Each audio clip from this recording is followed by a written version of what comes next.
사도행전 15장에서 예루살렘 공회에서 이제 할례를 받지 않아도 된다, 율법을 지키지 않아도 된다 그 결정이 있습니다. 근데 우리 16장에 보면은 디모데가 바울이 디모데를 할례했다, 그를 데려다가 할례했다 그랬습니다. 3절에 보면 그 지역에 있는 유대인으로 말미암아 그랬습니다.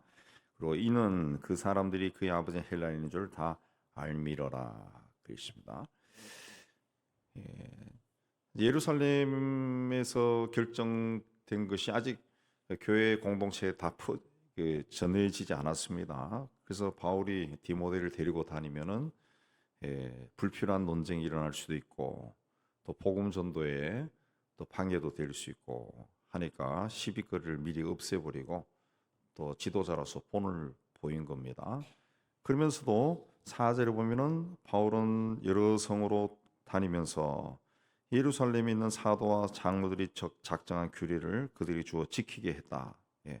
자기는 이제 다니면서 할례 안 해도 되고 또 율법을 지키지 않아도 되고 우상에 바쳐진 제물을 먹지 말고 음행과 목매어 죽인 것 피를 멀리하라 이런 규례만 전했다. 그렇습니다. 이 복음을 전하는 자가 어떤 자세를 가져야 하는지 우리가 보여주는 겁니다. 이 복음만 드러나야 되는데 복음을 전하는 자가 뭐 도덕적으로 영적으로 신앙적으로 어떤 시비거리가 되면은 이 내가 전하는 복음이 이게 별로 아름답지 않죠. 그래서 그 우리 사회에도 그런 있잖아요. 여러분 주변에도 뭐 우리 주변에는 있을지 없을지 모르겠지만 세상에 들리는 소리 들으면은 사람이 성질이 못 되고 하는 짓이 그러니까 그, 그 네가 믿는 기독교 나 안 믿어 이런 사람도 있다고. 네가 교회 다닌다면 나는 교회 안 나가 임마. 그런 사람들이 있더라. 실제로. 예. 전하는 사람이 어떤 사람이냐에 따라 가지고 받아들이는 사람이 달라지는 거예요. 이 바울이 그걸 생각한 거죠. 바울이 그래서 자기들이 복음을 전하러 다닐 때 이 시비거리를 제거해 버린 거죠. 그러면서도 너희들은 그렇게 하면 안 된다 이렇게 이야기한 거죠. 이렇게. 자, 6절 이하에서 바울이 아시아로 가서 말씀을 전하려고 했지만은 성령이 말씀을 전하지 못하게 했다. 그렇습니다. 아시아.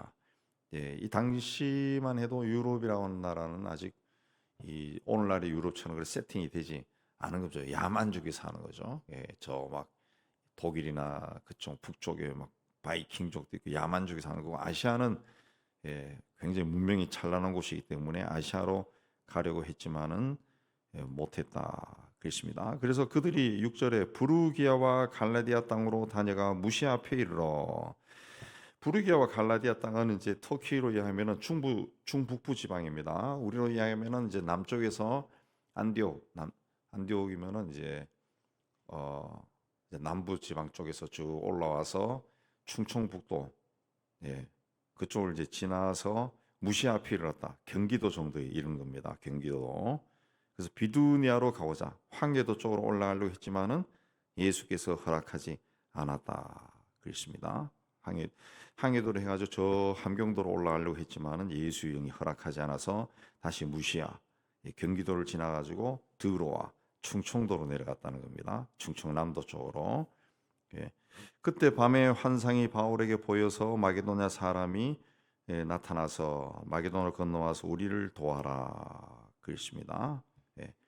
그래서 11절에 드로아에서 충청도 요즘으로 이야기하면 우리로 이야기하면은 평택에서 배를 타고 상해 쪽으로 올라갔다는 거예요. 중국 쪽으로 단동 쪽으로 건너갔다 그 이야기입니다. 예. 나중에 한번 지도 보시면은 여러분 성서 지도 보면 그렇게 되어 있습니다. 제가 쉽게 이해하려고 우리나라 이야기했는데 그 바울의 계획은 아시아였지만은 하나님은 로마 제국을 먼저 로마 제국에 먼저 복음이 전파되기를 원하신 거죠. 그래서 제국 안에서 복음이 좀 탄탄하게 세워지기를 교회가 단단하게 세워지기를 원한 거죠. 그러니까 지금 한참 복음이 전해진 시기인데 그냥 이 아시아는 이 문화가 센 곳이죠. 이방 문화가 센 곳이에요. 그쪽에 가서 이 이리저리 치고받고 하는 것보다 로마 지역에서 일단 세팅이 잘 되어가지고 견고하게 세워진 후에 예, 바위 위에 교회가 세워지고 난 다음에 온 세계로 퍼져나가기를 원하신 거죠. 그 하나님의 계획입니다.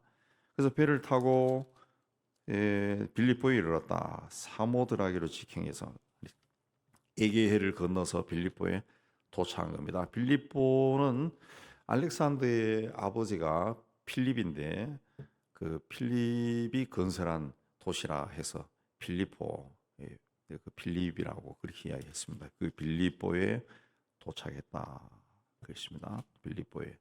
그 빌립보에 도착해서 이제 안식일을 맞아서 기도할 곳을 찾아 나서다가 성문 밖에 있는 강가에 나가 보니까 거기 여자들이 있었다.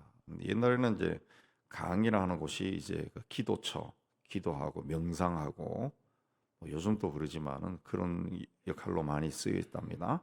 그래서 거기 앉아서 모여 있는 여자들에게 복음을 전했는데 그 중에 루디아라고 하는 여인이 예수를 믿고 그와 그 집이 다 세례를 받는 그런 역사가 일어납니다.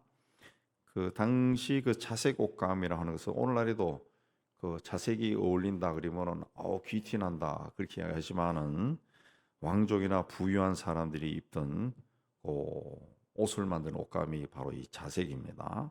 그래서 루디아가 굉장히 부유한 사람이고 또 그 상류층에 있는 사람에 속했다고 그렇게 알 수 있습니다. 예. 그래서 그 집에 머물면서 이제 강권에서 머물렀다 그랬죠. 15절에 또 기도하는 곳에 가다가 점치는 귀신 들린 여종 하나를 만났다. 점치는 귀신, 이 여종이 뭐냐면은 귀신이 어떤 영이 들렸는데 그 영이 점을 치는 영이에요. 점을 치는 영이 그 여종인데 들어갔다는 거죠. 점 치는 영이 여종에게 들어갔다는 거죠. 여종에게 들어갔다는 거죠. 예. 그래서 영적인 세계 그 일을 쭉 책을 읽고 공부하면은 영들이 하는 역할이 다 있거든요. 예. 영들이 악한 영들이 전쟁을 일으키는 영, 음란의 영, 예. 이 점치는 영, 이 영들이 하는 이간질시키는 영, 그 영들이 악령들은 하는 것들이 다 있다고. 그래서 우리에게 어떤 부정적이고 어두운 생각이 들 때는 예수 이름으로 그 영을 콕 집어서 나가라고 그래야죠. 예, 음란의 영은 나가라. 네. 점치는 영은 나가라. 네. 이간질하는 영은 나가라. 네. 교회에 막 이 다툼을 일으키는 영은 나가라. 그렇게 외치는 겁니다. 점치는 영이다. 그렇습니다. 그 이제 점을 친다 그리 했을 때 이 점치는 영, 그 선지자는 이제 예언가라고 이야기합니다. 그래서 15장 32절에도 유다와 실라도 선지자다. 그 예언가예요. 예언가는 이제 그 단어가 다릅니다. 프로페티스라고 그래서 프로페테스, 영어로 프라피트, 영어로는 프라피트. 점치는 자는 헬라어로 피돈이라 그러고 그 영어로도 단어가 달라요. 프레딕트라고 하죠. 프레딕트. 예. 점치는 자, 프레딕트 더 퓨처 그럽니다. 미래를 말한다. 그게 됩니다. 예. 그러니까 선지자나 예언가는 미래를 말하는 게 아니에요. 성경에서 이야기하는 예언이라고 하는 은사는 미래를 말하는 것이 아니고 하나님의 계시를 받아가지고 풀어주는 사람입니다. 예. 그거 이제 신사도 운동한 사람들이 해석을 잘못하는 거예요. 하나님의 계시를 받아서 말하는 겁니다. 그래서 그 평신도 그러니까 이제 예언이라 하는 것을 이제 예수님 이후 시대에는 예수님 때까지는 이제 계시가 있었죠. 예언이 있었고, 근데 예수님이 계시를 완성했어요. 거기서 다 이루어졌어요. 그 다음에는 계시가 없어요. 끝이에요. 예. 그 후에 예언의 은사는 하나님의 말씀을 받아서 풀어주는 자예요. 풀어주는 자. 예. 그래서 그걸 이제 성직의 개념으로 많이 보는데, 근데 이 평신도 중에도 이 예언 은사를 받아가지고 하나님의 말씀을 풀어주는 능력이 있는 사람들이 있어요. 예. 저도 젊은 시절에 우리 동네 그 같은 교회 다니는 집사님들하고 기도 막 다니면서 했는데 그 중에 몇몇 분들이 그 탁월한 그 있어요. 성경을 그러니까 항상 그 성경 가지고 이야기하죠. 예, 찬송하고 성경 간단히 읽고 이렇게 풀어주는데 그 설교를 하는 것보다도 이 말씀을 이렇게 풀어주는 거, 자기가 기도하면서 이렇게 받은 말씀을 이렇게 풀어주는데 굉장히 은혜가 되었던 예, 그런 일이 있어요. 그래서 그 후에 그분도 나중에 신학해서 전도사님으로 일하다 돌아가셨죠. 돌아가셨는데 그래서 우리 이 젊었을 때 우리 친구들이 그 신학교 간 친구 신학생 때 아닙니다. 그냥 일반 학교 다닐 때 친구들이 그분하고 만나가지고 기도도 하고 이렇게 했던 그런 적이 있어요. 그 말씀을 상당히 그 말씀이 아주 좋았던 그런 기억이 있어요. 목사님보다도 말씀이 좋은 거예요. 목사님 설교하는 거지만은 개인적으로 만나가지고 성경 짧게 한 몇 구절 읽고 이렇게 풀어주는데 이 참 마음이 뜨거워졌던 그런 경우가 있습니다. 그런 사람이 이제 선지자, 예언가죠. 예언가입니다. 예언. 여러분들도 그런 은사를 받으면은 여러분이 그 말씀을 가지고 이렇게 풀어줄 때 그게 다른 사람이 막 은혜가 되는 예.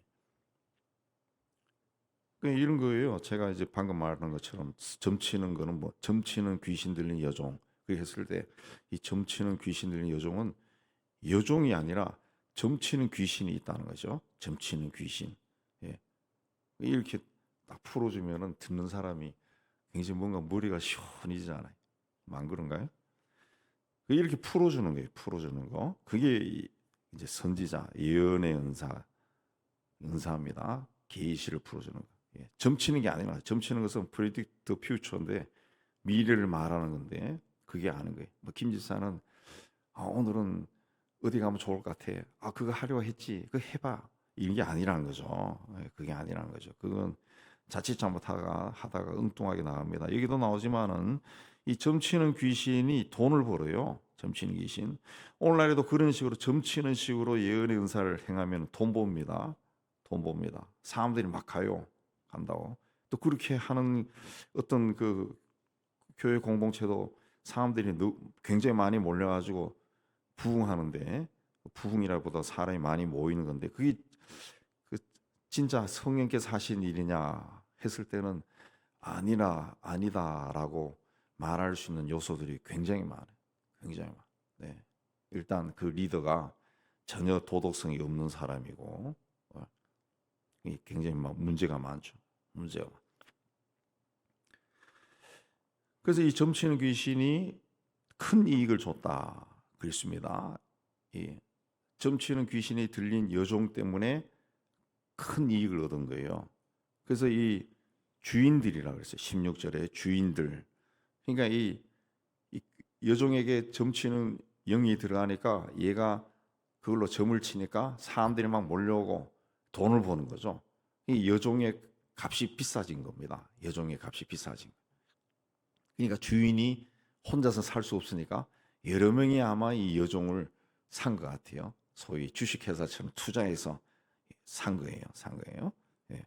그래서 그러니까 이것만 보더라도 이 점을 치는 영이 들어간 여종 사람이 얼마나 돈을 버는지 옛날이나 지금이나 알 수 있죠. 알 수 있어요. 그리고 오늘날에도 누가 점 친다 그러면 관심이 굉장히 많다고. 예. 교회 안에서도 뭐 예언이 아니라 누가 점을 잘 친다. 그렇게 하면 사람들이 막 찾아와서 대부분 이해합니다. 교회 안이라니까 같은 교인이다 그러면은 경계심도 확 풀어져 가지고 내 위해서 기도 좀 해주고 어떻게 될까 한번 말도 해줘. 막 이렇게 말한다. 예. 그렇게 말. 왜 그러냐? 저도 그 젊은 시절에 그렇게 쫓아다니면서 그렇게 요구를 했거든요. 내가 이걸 문제를 가지고 있는데, 집사님 기도 한번 해주시고 어떻게 될지 한번 좀 알려주세요. 그 부탁했다고 실제로. 근데 그분은 굉장히 지혜로운 분이어서 나는 그런 거 안 해 하고 딱 잘라. 예, 그거 안 해줘. 근데 막 자꾸 졸랐던 기억이 있어. 좀 해달라고 막 졸랐더니. 근데 그 실제로 성령 충만한 사람 그거 안 합니다. 안 한다 그러지. 그거 안 한다. 왜? 본인이 알거든. 그건 아니다. 나는 그런 거 하는 사람 아니야. 안 하더라. 그래서 말씀을 통해서 계속 가르침을 받았어요. 굉장히 좋은 기억이 있습니다. 그래가지고 이제 돈 버는 것이 끊어지니까 귀신을 쫓아내 버리니까 이제 여종이 이제 맹해진 거죠. 맹해진 거죠. 누가 와서 해도 뭐 뭘 말해야 될지 모르고 맹해진 거죠. 맹해진 거죠. 우리나라가 이 아주 그 미신적인 것이 강해가지고 공공 TV에서도 그 뭐 보니까 뭐 그 유명한 사람들이 이제 점쟁이 옷 입고 나와서 뭐 딸랑딸랑 흔들면서 그냥 장난치듯이 그렇게 하는 게 나오는데, 그러다가 이제 중간에 점쟁이도 나오고 무당도 나오고 막 하는데 이 굉장히 그 영적으로 이 굉장히 안 좋은 거죠. 굉장히 국민들이 끼치는 그런 영향이 굉장히 안 좋은 겁니다. 그러니까 우리나라가 굉장히 영적으로 굉장히 혼란스러운 나라예요. 굉장히 혼란. 공공 텔레비에서도 그런 게 막 나오고 뭐 유명한 연예인들이 신을 받았다 그리고 또 무당 옷을 입고 딸랑딸랑 그러고, 그러니까 그게 아무런 거리낌 없이 막 전해지는 나라예요, 우리나라가. 근데 그 영향을 기독교인들도 자꾸 받는다고, 자기도 모르게 받는다고. 우리 동네도 가다 보면은 플래카드로 붙어 있어요. 교사 출신의 그 신을 받은 뭐 누구 뭐 오시라. 그러면은 진짜 궁금해서 한번 가보고 싶더라고. 저 사람이 어떻게 알까 해서 그런 마음이 자꾸 생긴다고, 우리에게도. 예. 그러니까 귀신을 쫓아내니까 이제 여종이 이제 맹해진 거죠. 그래서 19절에 소망이 끊어져서 바울과 신라를 붙잡아서 관리들에게 데려갔고, 그래서 23절에 보면 관리들이 이 두 사람을 아주 심하게 채찍질했다 그랬습니다. 23절에 많이 쳤다. 이 원어에 보면은 굉장히 심하게 채찍질했다는 겁니다. 채찍질을 당하면은 몸이 그 퍼져버리죠. 이 때리는 사람도 힘들지만 맞는 사람도 힘듭니다. 두들겨 맞아도 힘들어요. 저도 군대 가서 군대 가면 잘못했건 안 했건 안에 때리는데 많이 맞아봤는데, 맞으면은 맞는 사람도 퍼져요. 많이 맞으면 퍼져버려. 막 힘들어. 몸이 막 다 노곤노곤해져 버려. 그리고 채찍질 당하면은 맞은 자리가 굉장히 쓰리고 아플 겁니다. 아플 거예요. 예. 근데 바울과 신라가 어떻게 했느냐? 25절에 한밤중에 바울과 신라가 기도하고 하나님을 찬송했다. 제수가 들었다. 제수가 들었다. 간수도 들었다는 이야기죠. 그러자 갑자기 26절에 큰 지진이나 옥토가 움직이고 문이 열리고 사람들을 메인 쇠사슬이 다 풀어졌다. 간수가 자다가 깨어서 옥문들이 열린 것을 보고 제수가 도망친 줄 알고 자결을 하려 했다.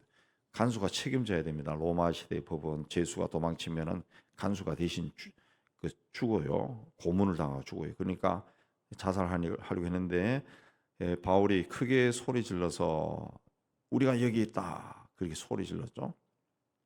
그래서 간수가 뛰어들어가 보니까 바울과 신라가 있는 겁니다.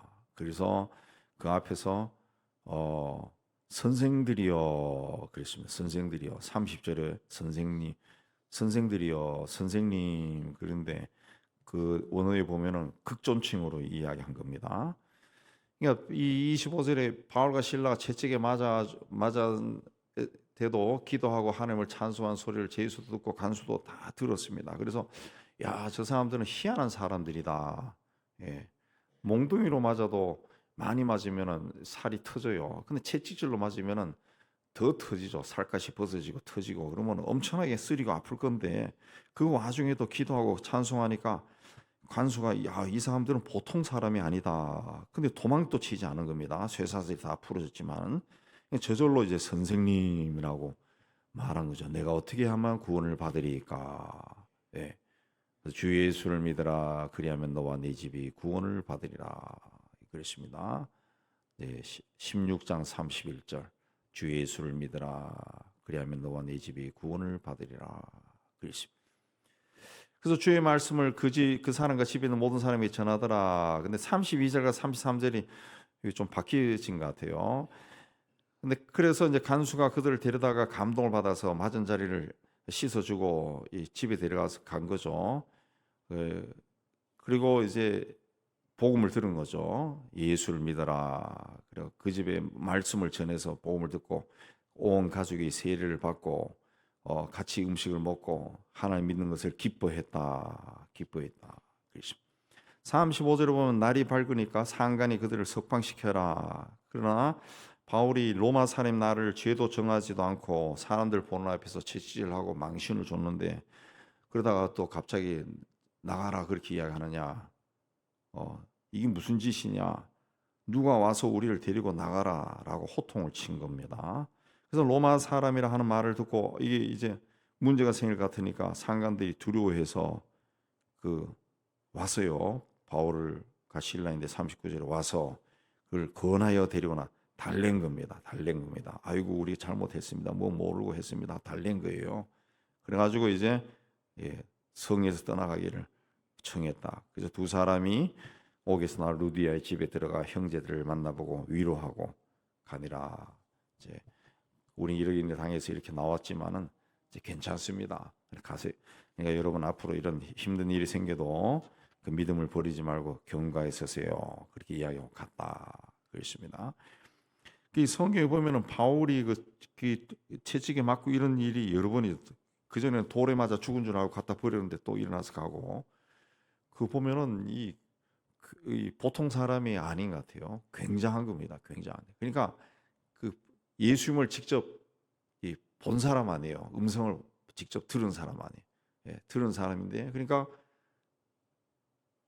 그걸 계속 중요한 그걸로 간직하고 있는 거죠. 간직하고. 거기서 이제 벗어나지 않는 거죠. 예수님이 한 것처럼 첫사랑을 버리지 않는 거죠.